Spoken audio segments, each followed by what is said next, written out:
చేతనైతే పని చేసి చూపి. ఆయన రాహుల్ గాంధీ ఉన్నాడు, అప్పుడు వచ్చిండు ఇక మేము ఉద్ధరిస్తామని ఆటోలో కూర్చొని తిరిగిండు.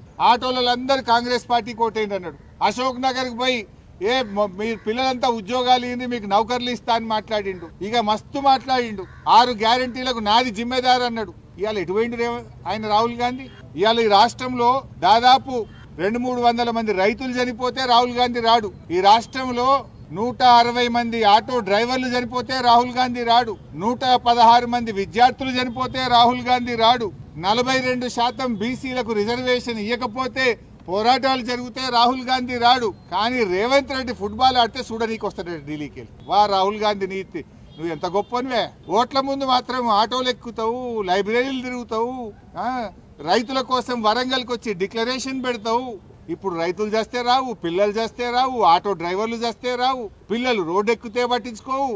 రేవంత్ రెడ్డి ఫుట్బాల్ ఆడితే చూడనీకి వస్తుండు రాహుల్ గాంధీ. ఇది కాంగ్రెస్ పార్టీ విధానం.